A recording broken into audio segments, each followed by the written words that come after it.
What's up, guys? Welcome to the second take. I'm Zach. And I'm Jonah. And we're back for week 4 of football season. Giants took an L last week, 2-1. Cowboys got another win, also 2-1. So, obviously, Jonah and I are at each other's throats about that. But always, as usual. We got a big week ahead of us. We have the Ryder Cup. We have more football. We're going to talk about both those things. And we're kind of glad the weekend's here because we've had a rough sports week with the passing of Jose Fernandez, passing of Ronald Palmer, and I don't know, my team lost, so that's pretty bad. It's been a rough sports week. Tragedy. Yeah. We lost to the Redskins nonetheless, but that's not comparable to Jose Fernandez, so anyways. Yeah, that was so damn sad. I was watching the Marlins' first game after that happened because they canceled the game that night with the Braves. The first game that they played after that was against the Mets, and I was watching because I'm a Mets fan. I just happened to be watching the game. And, the pregame ceremony they did, it was unbelievable to me that the Marlins went out and played and won that game. It was just emotionally draining even watching that. I couldn't even imagine playing in that game after that. And being D. Gordon and just hitting the biggest bomb of your entire life. Right, and they were like best friends. Too. Yeah. It's like you said, if you don't believe in God, there's a reason too. Right, exactly. So, let's get into what happened last week. You can give us the standings for our picks. Yeah, so we won't go through them in too much detail this week because we got some golf to talk about later on. But we both went 4-2 last week, but I lost my lock, which made me lose a point. Having picked Arizona over the Bills, which Zach specifically wanted me not to do. So Zach picked up a point. I'm now up 2 points on him, 12 points to 10 going into week 4. So it's tight. It should be noted we both won our upsets, so there you go. We did both win our upsets, yeah. So that was impressive. So I've won 2 upsets in a row. I'm on a roll right now. Who did you win the week before? I picked the Titans over Detroit. Yeah, well, nobody asked you. You just did, man. So we're going to try to continue the streak, and hopefully, I don't know, maybe one of us can be perfect one of these weeks. You've been close. I need to step up a little bit. I was 5-1 last week. In week 2, I was 5-1. This seems like a week with the potential to be perfect, so we'll see what we can do. The first one we're going to pick is the Dolphins and Bengals, which is the Thursday night game tonight. The game is in Cincinnati. Bengals are favored by 8 points, and this really has all the recipe for a blowout, in my opinion. I don't think the Dolphins are good. I know you don't think the Dolphins are good, and the Bengals have lost to. I never thought the Dolphins were good. The Bengals lost to 2 tough teams, 1-2, really looking for a win, get back on track. It's a must-win game for the Bengals. It's a game they should win too. But yes. They got to win this, or else they're going to be potentially 3 games behind the division leader if Baltimore wins. You just don't want to get put in that spot. And they've already lost once to Pittsburgh, so. Right. So with that being said, I will take the Cincinnati Bengals. Yes, I'm also taking the Bengals. It's a must-win game. They're playing a team that's playing pretty badly all around. That's probably the easiest pick I'm going to make this week. Yeah, I would agree. So the next game we're going to go to is another little recipe for disaster. Seahawks and Jets. Seahawks are coming in at 2-1 with a horrendous loss to the Rams 2 weeks ago, followed by a pretty dominant win over the 49ers last week. The Jets, on the other hand, are coming in. Boy, yes. The Jets last week. After Ryan Fitzpatrick threw 6 interceptions. I don't know that we could see something like that ever again. Yeah, I was watching some of that game and then eventually just turned it off and decided to watch Netflix instead. After he'd already threw his 3rd pick, and then I saw after I was like, oh my god, he threw 3 more.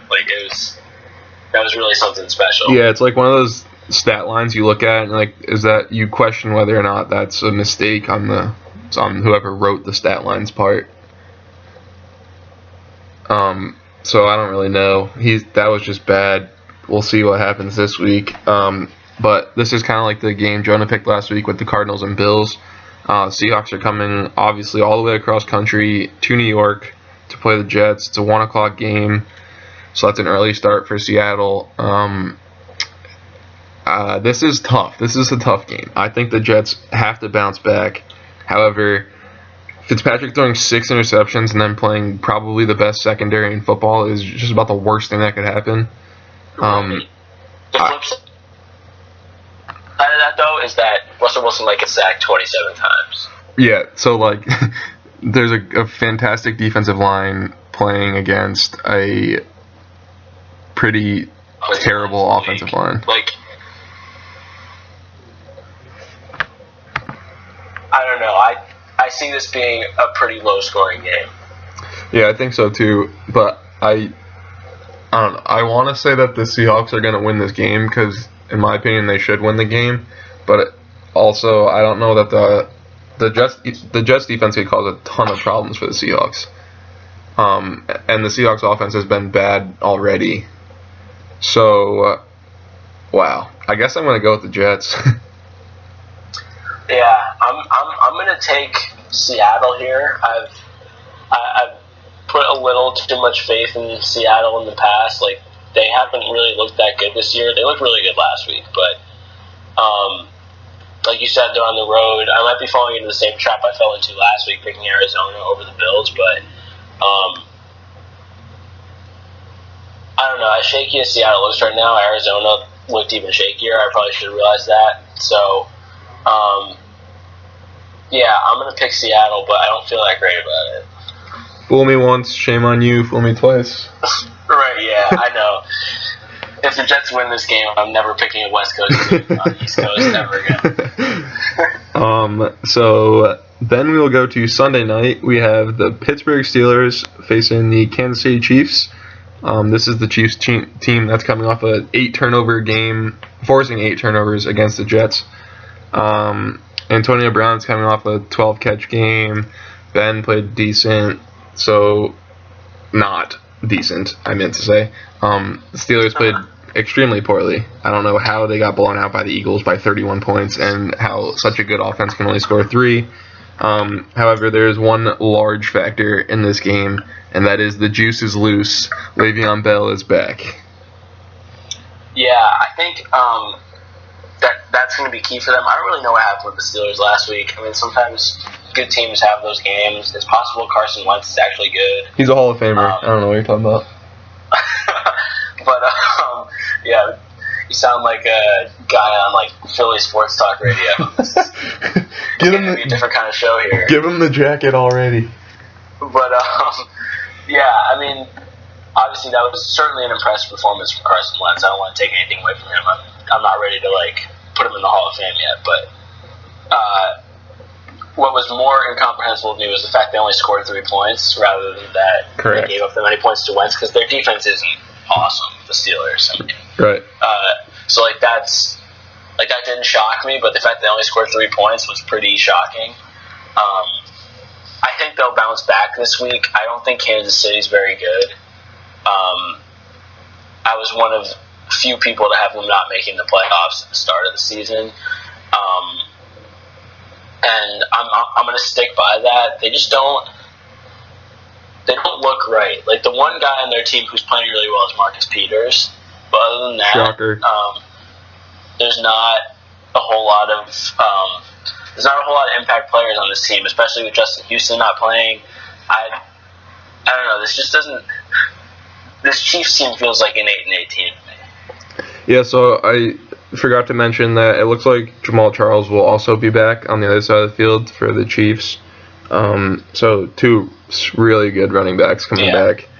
However, I have more confidence in Le'Veon Bell than Jamal Charles, though. Right, and obviously more in Big Ben than Alex Smith. And I think that this Steelers team is the kind of team that when they're pissed off, you should really run and hide, especially on the offensive side of the ball. So coming off a 3-point performance to a crosstown rival, I think is not what the Chiefs want to be walking into, especially a primetime game Sunday night. However, it's in Pittsburgh, so yeah, that couldn't really be any worse. So I think that the Steelers are not only going to win this game, but they're going to win it big. Yeah, I agree with you. I don't have a lot of confidence in Kansas City. I mean, obviously Peter's been really good, but Fitzpatrick kind of gift wrapped some stuff for him last week, and we'll see how he does. Like how the Chiefs defense in general does against a much better offense than the Jets. Right. And then last but not least, in one of our 4 picks before our locks and upsets, we have the Monday night showdown of the New York Giants going to Minnesota to play in US Bank Stadium, this is the second game there. Is that right? Yeah, I think so. Where the first win will occur for an opposing team. Giants are coming off a tough one against the Redskins where they didn't really put it all together. First time the defense looked, I guess, more than shaky. They looked a little shaky against the Cowboys to start out, but the first time that people have really been questioning the defense, and Eli's coming off, I mean, it was a bad game, but he did still throw for a decent amount of yards, so I think this is going to be a really good game. Obviously, the Vikings defense is unreal. I think they just sacked Cam Newton 8 times last week. No Adrian Peterson, Sam Bradford at quarterback, and they beat the team that most people think is the best in the NFC by 12 points and scored 22 straight after going down 10-0 too. Yeah, exactly. So I was impressed they were able to come back. Like normally teams that are kind of defensively oriented, you don't really see them able to come back from deficits like that. But that was definitely pretty impressive. Yep, and they do have the leading receiver in the NFL on their team, believe it or not, Stephon Diggs. Hey, where did he go to college? I think he went to a school in the DMV called Maryland. That's interesting. I haven't heard that. Who's also noted as being 3-0 in college football this year. Look out, top 25, here we come. Well, yeah, Michigan will get you, Sam. We got to pass Wisconsin this week, but yeah, but we got to play you in Michigan. That's cheating. Well, that's just the home field advantage that we can get. It's the big house, man. Yeah, well, big house, little house gonna be after we take it over. But yeah. Anyway, yes, back to the important. This is this the first good Monday night game of the season? I feel like we had to watch the Eagles and the Bears. Well, the Steelers-Redskins week 1 should have been good by... Right, we thought it would be good, and then it ended up not being good. Saints-Falcons was bad last week, and I think a lot of people didn't watch because the debate was on anyway. Right. So, this is a legitimately good Monday night game that I'm definitely looking forward to.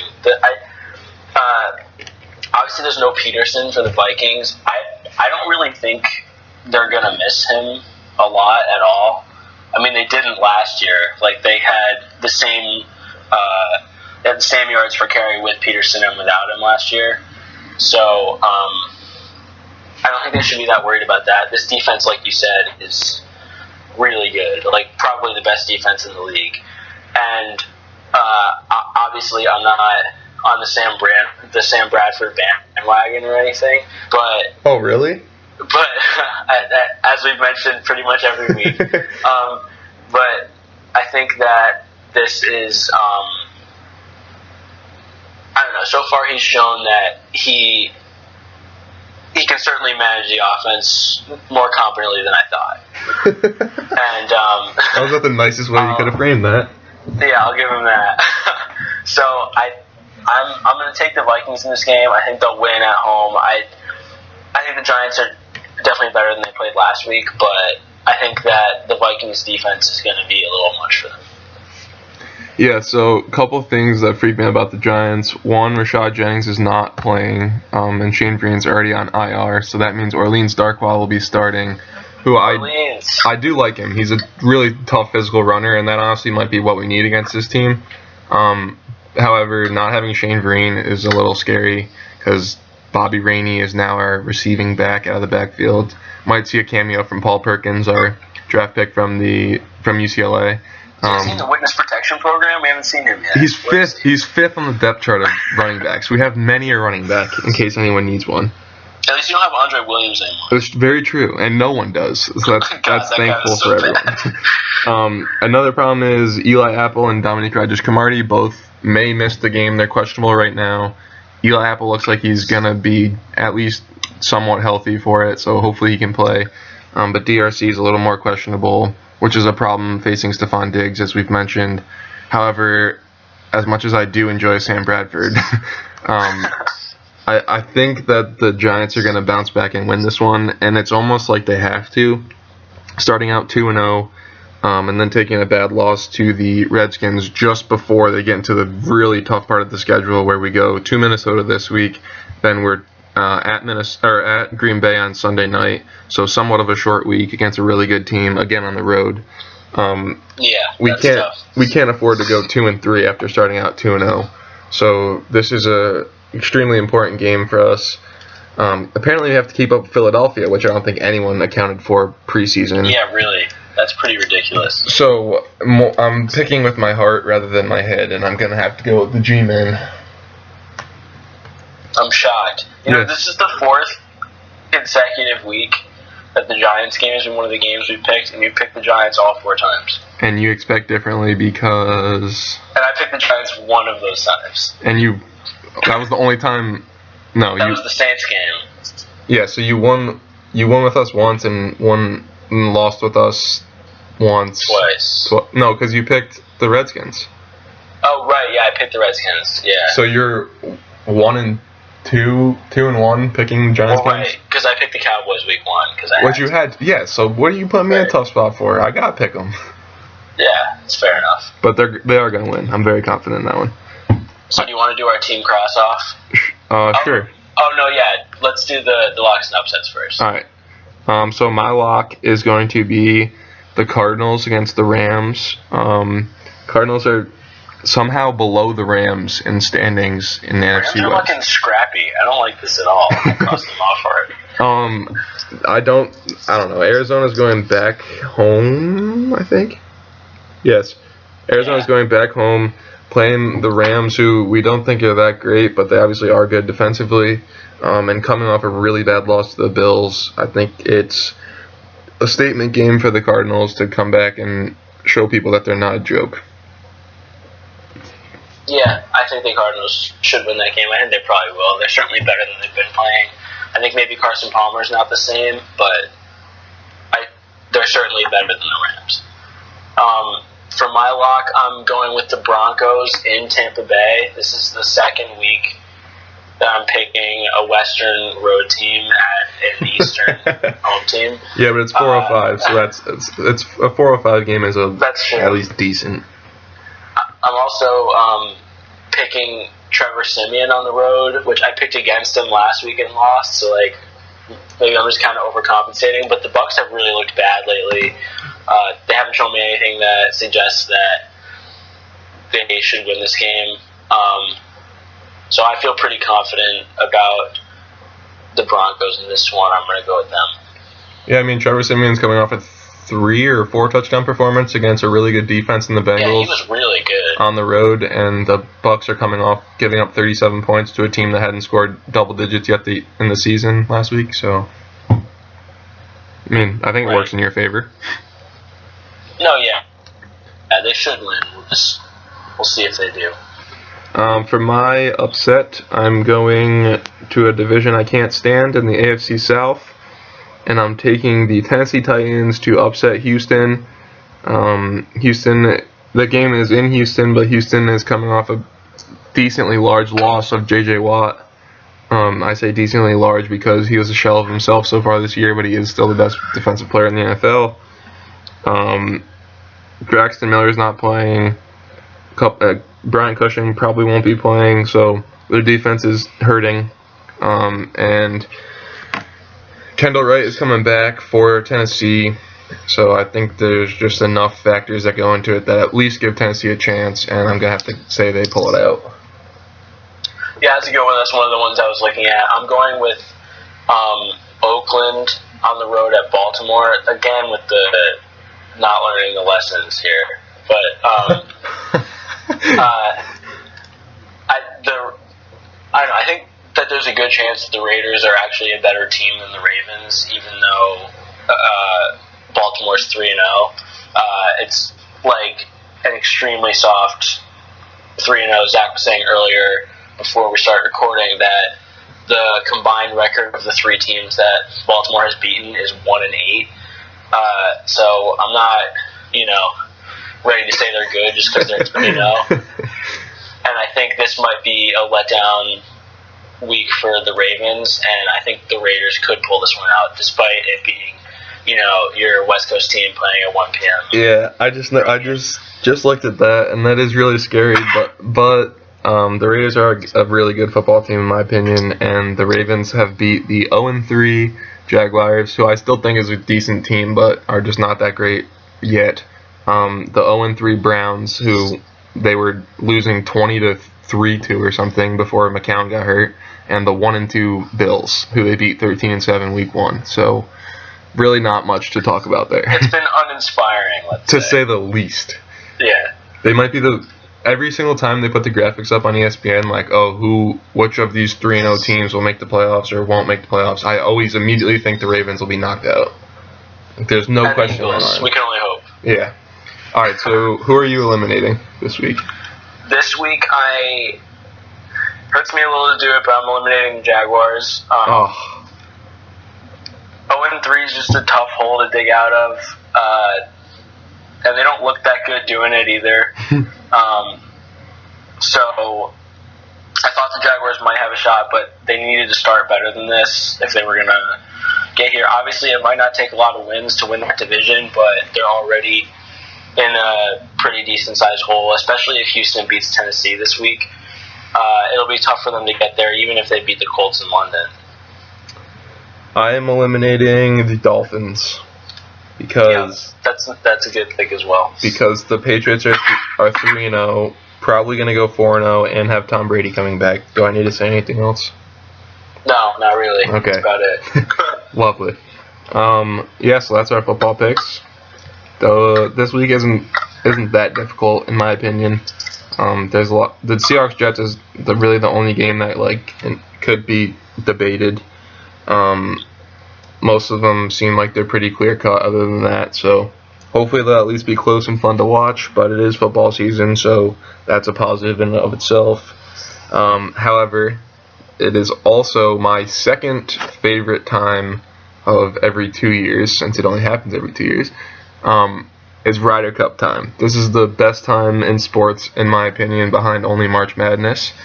The U.S. team has not won a Ryder Cup, or the U.S. team has won 2 Ryder Cups in the last 10 years. So that's lovely. Obviously, we're doing something right there. They've lost 5 out of the last 6, I believe. That's true.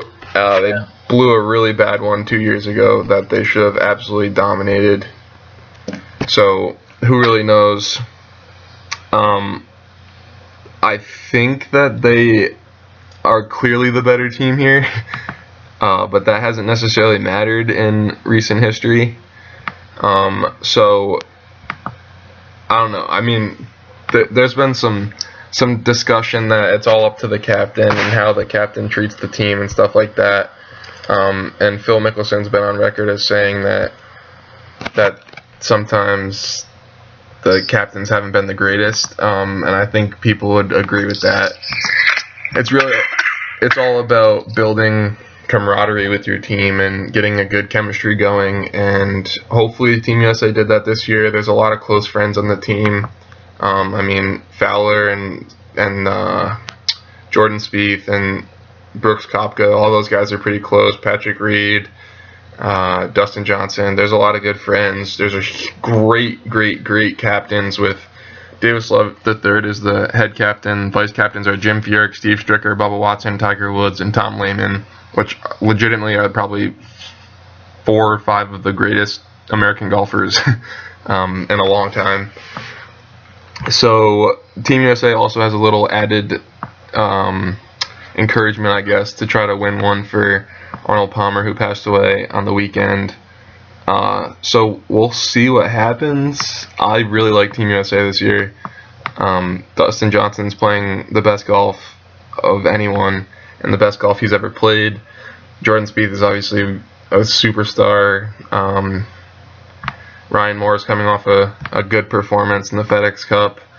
So there's a lot to like with the Team USA team, I think. And Europe is very young and has a bunch of people that a lot of average golf goers probably have never heard of. But they do always play amazing golf in the Ryder Cup. So it's going to be very fun to watch, I think. Yeah, it should be interesting. This is like, I don't know, like you said, like on the surface, this looks like the U.S. team should win this. But like you said, that's happened before. And there's certainly guys on Team Europe who are playing some pretty great golf right now. Henrik Stenson, Rory McIlroy having just won the FedEx Cup, Danny Willett, this year's Masters champion, Sergio Garcia, who always gets his game up for the Ryder Cup. So there's a lot of good golfers on Team Europe also, and they always do seem to find a way. This is a very inexperienced Team Europe. There's, I believe, 6 Ryder Cup rookies on this team. Yep. Out of 12 total, so half of their guys have never played in a Ryder Cup before, which a lot of the rookies, I mean, Danny Willett's a Ryder Cup rookie, and he's certainly a great golfer, so, like, it's not that these are bad golfers, but it's a very different kind of format that they're not used to. So that could cause some trouble for them. But they always do seem to find a way. They're always very well coached. So it should be very interesting. Yeah, and just the Ryder Cup in and of itself for golf is very different and somewhat, actually extremely hard for these golfers to adjust to. You're taking a golfer who plays as an individual, plays an individual sport, practices on his own, thinks about his own game. Like, everything is very individualized, and all he has to think about is himself. He goes out and plays against himself, doesn't think about the competition, only cares what he does. Now you're taking that person who never plays with the team and putting him in a team setting, and not only putting him in a team setting, but having him rely on another player who he maybe isn't friends with, who he maybe has never played golf before with, who maybe they don't mesh together well, something like that, and asking them to go out and compete and beat another team of golfers. So right, chemistry matters so much in team golf, like more than in any like normal team sport. Exactly, and this only comes around once every 2 years. Although we do have the President's Cup, and it's mixed in there in the other odd years. So yeah. Some of these guys play a decent amount, but like, for example, Jordan Spieth, who everyone thinks of as a fantastic golfer, has only played in the Ryder Cup one time, and he's played in 4 matches. So like, they're not used to this at all, and it's very, very different. However, with that being said, they do have the wily old veteran Phil Mickelson, who has played in a total, 42 Ryder Cup matches. So there's some experience for you. Yeah, for sure. I mean, he hasn't exactly been great in those matches. His record is 16, 19, and 7 in the Ryder Cup, which is, mediocre. But it's due in large part to Team USA always losing to Europe, though. Right. I mean, it's not that it's necessarily his fault, but just when you compare that to Sergio Garcia's record, who has also played in a lot of Ryder Cup matches, he's 18, 9, and 5. Right. So, I don't know, Europe always seems to end up being good at this. So, it'll definitely be interesting to see. Yeah, and Team USA so desperately needs a win just to have everyone stop talking about it. They really do. And they have to get the monkey off their back. Yeah, and this is an extreme. I think Europe is an extreme underdog this year. So if Team USA did manage to lose this year, they would almost be written off as like the biggest bust ever. For sure. So, do you want to do our picks?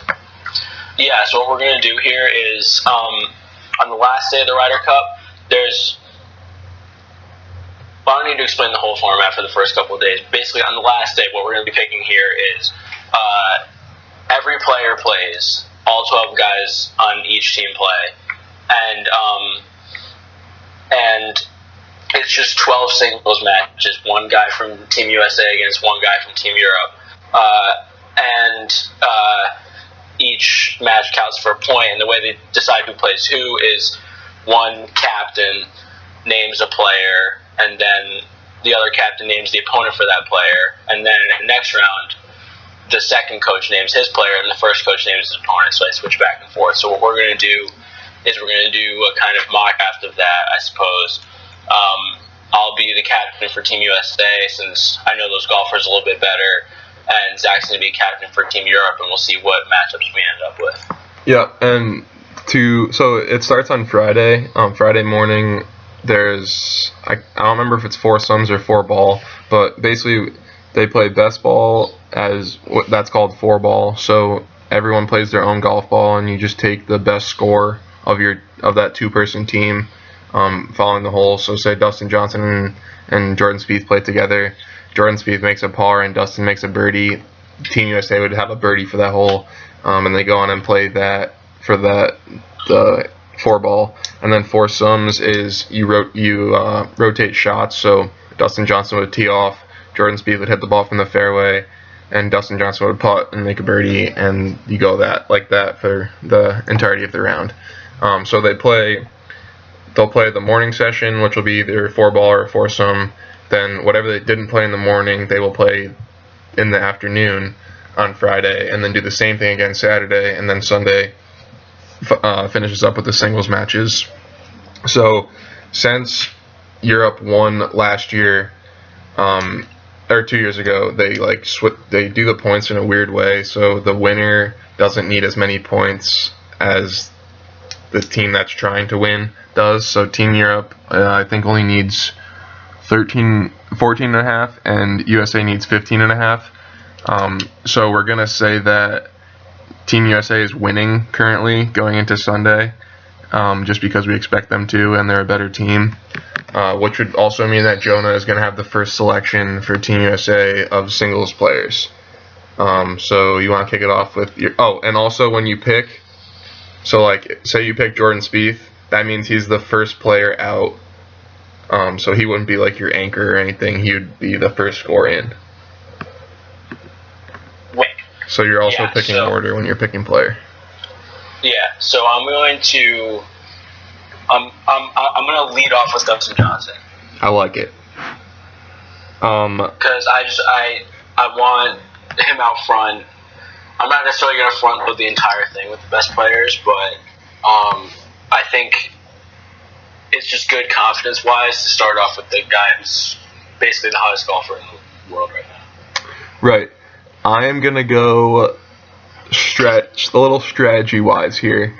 I'm going to throw Matthew Fitzpatrick right into the fire. Right into the fire.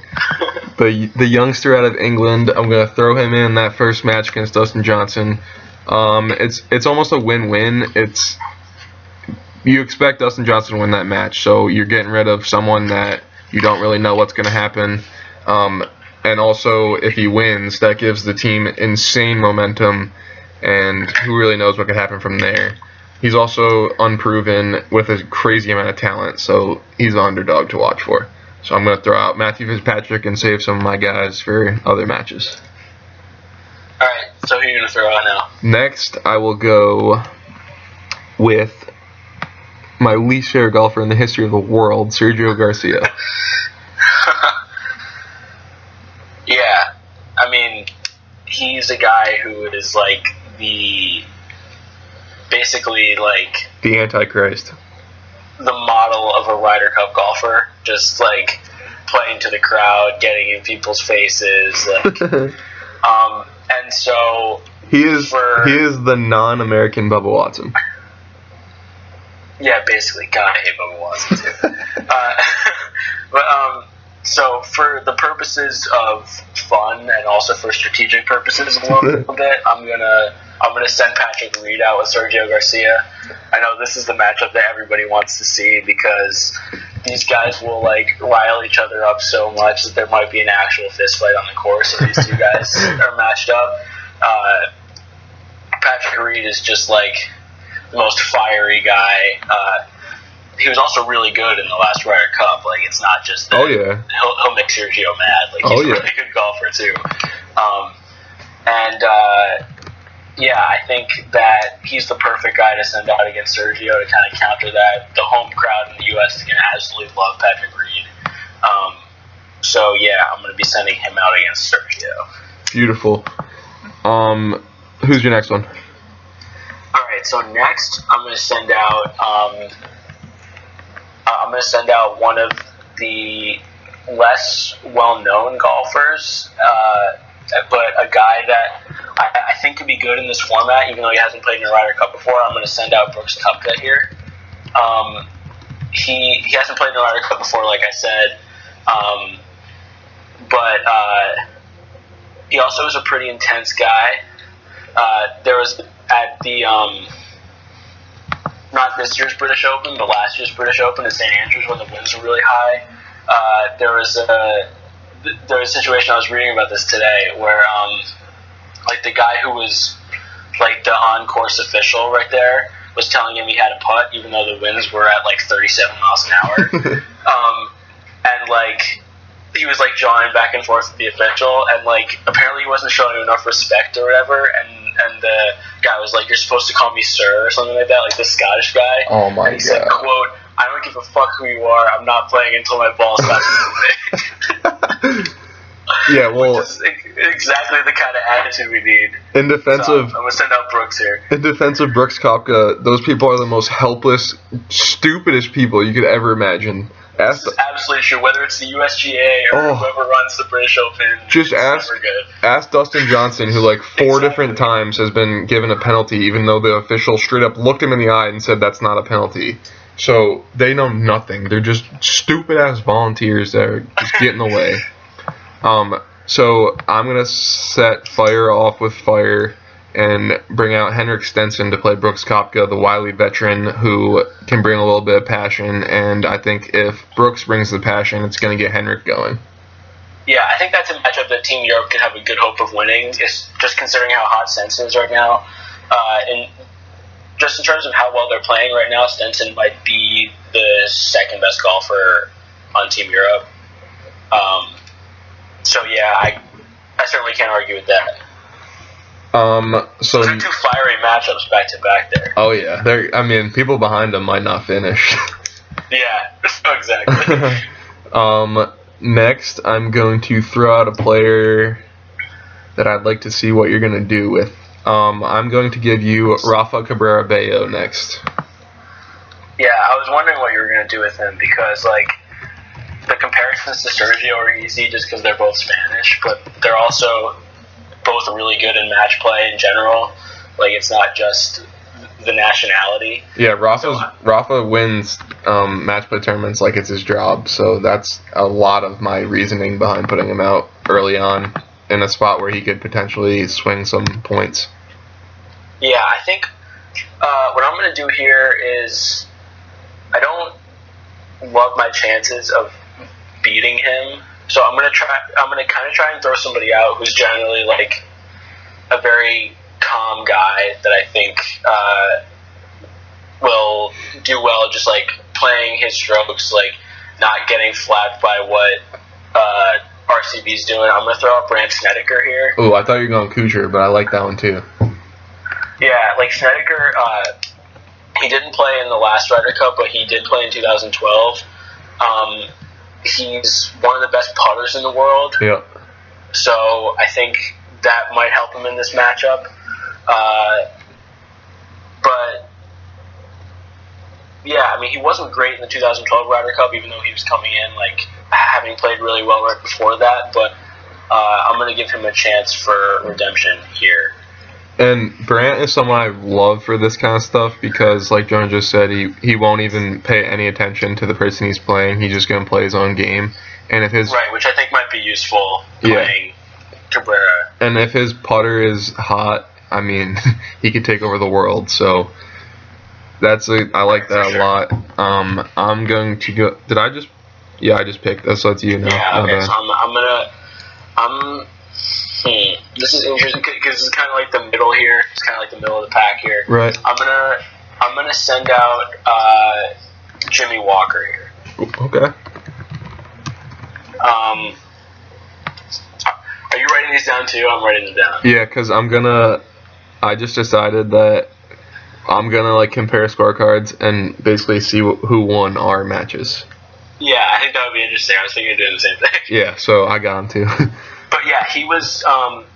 He's also looking really good right now. I mean, his performance at the PGA was like at it wire to wire. He held off Jason Day, showing nerves of steel there.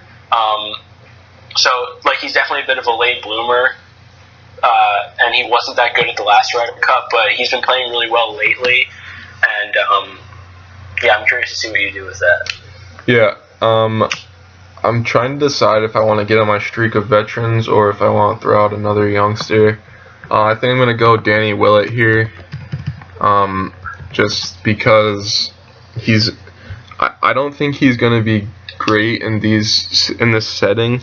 Honestly, he's a good golfer, but like nobody would know who he was if Jordan Spieth didn't choke in Augusta. So with that. With that being said, I'm kind of throwing him out there against a weaker opponent in Jimmy Walker just to see what could happen. It's a I don't know. That's a match that doesn't bother me. And then so like at this point in the matches is really when it could either start to get really close or really far apart. So this is probably what you would see after this match is where you would see a lot of the meat of the team. So with that being said, I'm going to throw out one of the best Ryder Cup players in really history, not even just Europe's history, and Lee Westwood. Gotta love Lee Westwood. He's one of my favorite golfers, no doubt. Can't win a big tournament to save his life, but he can kick the shit out of Team USA. Yeah, I mean, I'm tempted to kind of just toss up kind of a sacrifice here just because of how good Westwood is. I was thinking about what I was going to do with Westwood, and like I've been thinking about it. I'm still not sure what I'm going to do. But just looking up and down, I think what I'm going to do here is throw out Ryan Moore. He's kind of a wild card. I mean, he's never played in the Ryder Cup before. He made it just on the strength of his pretty strong play at the end here, having taken Rory McIlroy to a playoff last weekend. I figure might as well kind of play a lottery ticket here. It's impossible to what's the word I'm looking for? Impossible to like flutter him. He doesn't get nervous. He drained a 20-foot par putt on Rory McIlroy on the final playoff hole, only to be answered by the ice in Rory's veins, who made a 15-foot birdie putt to win the tournament. But still, I mean, to make that putt, like, that's no joke. He's legit. He's playing really well. He's on top of his game. So I don't know. That's another one that I would be fearful of if I'm Europe, because if Westwood does lose, that's a big shot to Europe and a huge boost to Team USA. Yeah, I just figured just kind of roll the dice here against Westwood, just kind of see what happens, I guess. Right. So I'm gonna go. We're getting right into the meat of it here. We're halfway through, right? Yeah, 6 matchups so far. Yeah. So I'm gonna put Phil here. Ooh. And I wasn't ready for that. just put him right in the middle, and I want to see how you respond to that. I got a good response for you. So there's one person that consistently beats Phil, and he's from England. His name's Justin Rose, and the way he beats Phil is by he'd probably do that. The way he beats Phil is by making putts, and the dude can make putts. When he gets in a rhythm, it's unreal. So, I don't know. This would be a huge match. This is like 2 juggernauts from each side. It's going to be a heavyweight bout. It's going to be Justin Rose is the kind of guy that hits it right down the middle of the fairway, hits it onto the green, and when he makes putts, it's deadly. Phil is the kind of guy that like hits it into the woods, hits a beautiful shot to 2 inches, and then like taps in. So it's going to be interesting. This contrasting styles that have the potential to be a great match. No, yeah, that would be certainly one of the most interesting ones to watch in this whole tournament here. I feel like we're kind of building up to something here that I'm not going to mention. Yeah, we are. Because I'm waiting for you to do it. Okay. Well, yeah, it's your turn. So I'm going to throw someone out. I would like to see what you have to respond with. I'm going to give you Martin Keimer, someone who's a steady golfer, good in Ryder Cups, can't really be shaken mentally. So he hasn't been playing that great at golf in the recent history, but again, that kind of doesn't matter in Ryder Cups. So yes, Martin Keimer.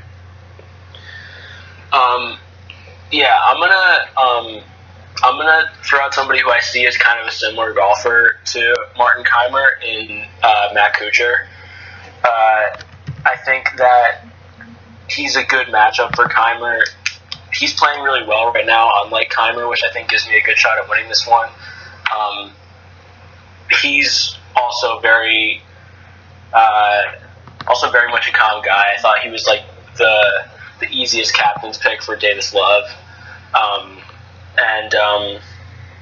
Yeah, I don't know if I win this one because Keimer kind of has a higher ceiling than Kuchar does, but Kuchar is just so consistent that I think with the way Keimer's playing right now, I think I have a good shot at winning that one throwing Kuchar out there. Yeah, Kuchar loves the Ryder Cup too. He plays, his game goes to a new level, so that's a good pick.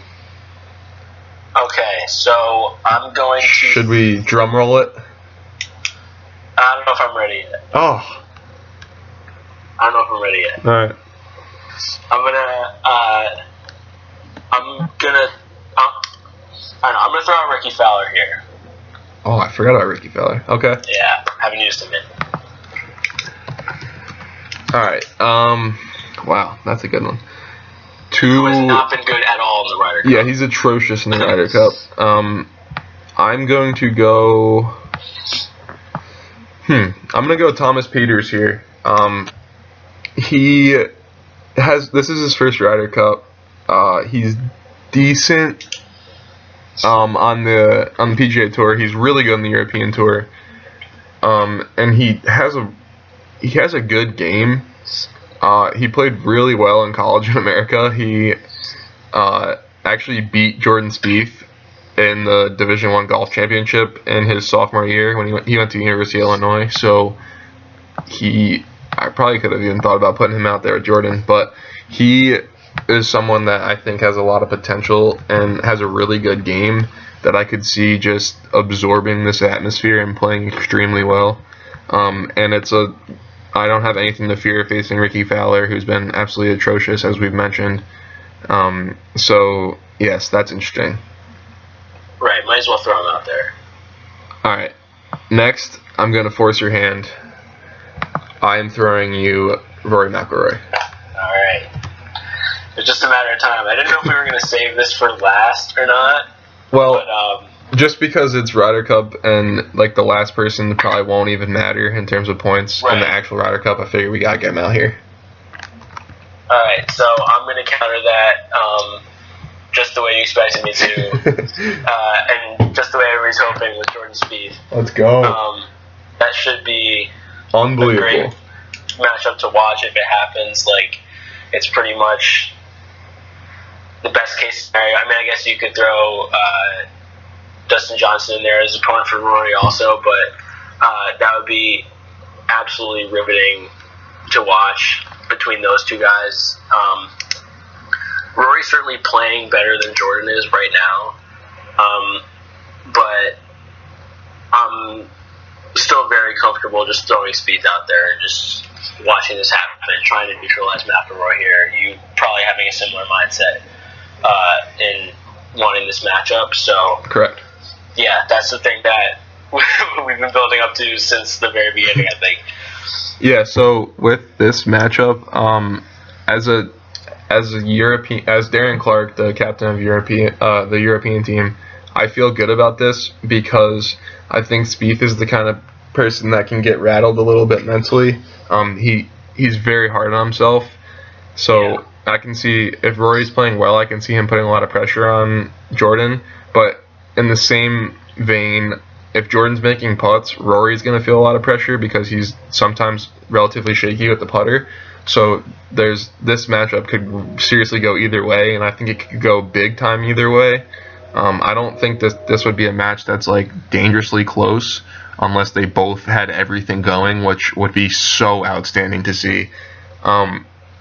But this is like I think both captains here would be thinking like, let's throw our two superstars out there and see who can swing the momentum, or let's just try to get half a point here. Yeah. So we got what, two more? Two more, yeah. I'm going to throw JB Holmes out here. He's an interesting person on this team. Like, I'm not sure if I necessarily would have picked him, but he has never lost a Ryder Cup match before. He's 2-0-1. But he hasn't played in the Ryder Cup since 2008. But he can hit the ball a mile. His short game is not his strength, to put it lightly. But yeah, I think I kind of want to save Zach Johnson for last, I think, and I'm gonna throw JB out here. So JB is like outstanding in the Ryder Cup. I don't know why. He just is another one of the people that elevates his game big time. So that's a good one. I'm gonna counter you with Andy Sullivan, which is someone that most people have probably never heard of. I hadn't until yesterday. So. Yeah, he's someone that like you're looking at the roster and you're like, who the heck?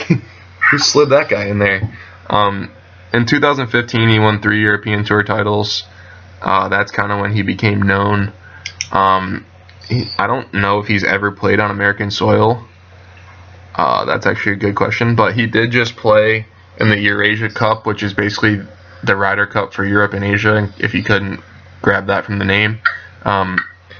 He's pretty good. I mean, he just pushed Rory McIlroy in the Dubai Championship. He lost by 1 shot. Rory played really well in that tournament, so he's decent. This is like the bottom of the barrel kind of thing. I have 2 rookies left, so that's just one to pick. And I think he's probably the worst. I'll use that term lightly. The worst player on Team Europe. So let's throw him out against JB Holmes. And then obviously our last matchup will be, I have Chris Wood left and Jonah has Zach Johnson. Another one that's definitely leaning in your favor. Zach Johnson is a beast in these formats. He's such a fiery golfer that like when someone gets him fired up, he only plays better. So Chris Wood is a extreme dark horse in this. Can have a really good game and can also play like he's never played golf before. He's played good so far this year overseas, but I still think Zach Johnson's way better than him. Yeah, no, for sure. I feel pretty good about some of these matchups. Like, there's some of them that I think you would certainly win. Like, I think that Westwood would beat Ryan Moore. I think Rose would beat Mickelson. I think Pierce would probably beat Fowler. But I'm feeling good about these last 2, which might matter if they come in this order, because I think it'll be pretty close at the top. So all I know is we're coming out swinging. Yeah, we're coming out swinging though. Right. Yeah, I mean, you kind of threw pretty much all your best guys at the top besides Rory. Yeah, like Fitzpatrick is coming out as an aggressive, young, fiery golfer who Lord knows what he can do against a superstar. I threw DJ at the top. So. Yeah, that's like a David and Goliath kind of thing. So you know that there's potential there just because it's so obvious in one side that when does that ever actually happen? And then we just have 2 boxing matches with Patrick Reed and Sergio and Brooks Koepka and Henrik Stenson. So right. And then Cabrera might try to start a boxing match with Brent Snedeker in the 4th round, but Snedeker would probably walk away calmly. After he just drained a putt in his eye and like silently, like just by looking at his face, you know he's saying swear words, but you couldn't tell. Right, exactly. That's what Brant does. So that's gonna be interesting to say the least. As we said earlier, Jonah and I will keep track of this and figure out who won our matches, even though there's a good chance these guys won't actually be playing against each other. Right, and see which of us outperformed our actual captains. Right. which you must do. Granted, you do have a slight benefit in players. That's true. There's no doubt. So I'm just happy to eke out a few wins here, but Yeah. yeah, I think it's going to be a lot of fun. I highly suggest watching it. Jonah watches a few tournaments a year, and I know he loves the Ryder Cup. This is a very awesome format, and if you're someone who can't or doesn't like to watch individual sports, this is not an individual sport.